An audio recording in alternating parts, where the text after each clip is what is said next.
ডাকসু নির্বাচনে বিজয়ী হওয়ার পরে নির্বাচিত নেতাকর্মীরা তারা বিভিন্ন জায়গায় কবর জিয়ারত, ফুল দেওয়া অথবা কাউকে দেখতে যাওয়া, এই যে বিষয়টা, এটা আমার কাছে মনে হয় যে একটা রাজনৈতিক কুসংস্কার।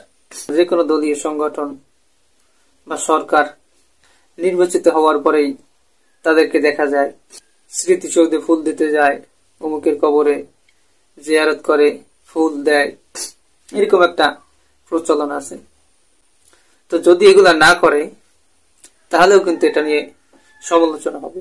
আমি একজনকে শ্রদ্ধা করি, একজন অসুস্থ হয়েছে তাকে দেখতে যাব, এখন আমি এটা নির্বাচিত হওয়ার পরে, নেতা হওয়ার পরে যাব, নেতা না হইলে যাইতে পারবো না, এটা তো হয় না। যদি আমি মন থেকেই কোনো কিছু চাই তাহলে তো আমার নেতা হওয়ার দরকার নেই, নির্বাচিত হওয়ার দরকার নেই, লোক দেখানো কাজ করলে তো হবে না।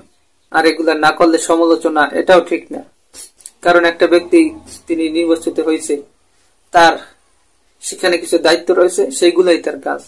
জনপ্রতিনিধি, তাদের কাজ হবে অন্তর থেকে, দিল থেকে, লোক দেখানো কাজ করলে তো হবে না। তার যে দায়িত্ব আছে সেটা সঠিকভাবে পালন করে কিনা, এটা হচ্ছে মুখ্য বিষয়। কিন্তু সে মুক্তিযোদ্ধাদেরকে শ্রদ্ধা করলো না, বা অমুককে সেলুট দিল না, দলীয় পূর্ব নেতাদের কবর জিয়ারত করলো না, এটা হচ্ছে এই বিষয়গুলো ফালতু বিষয়।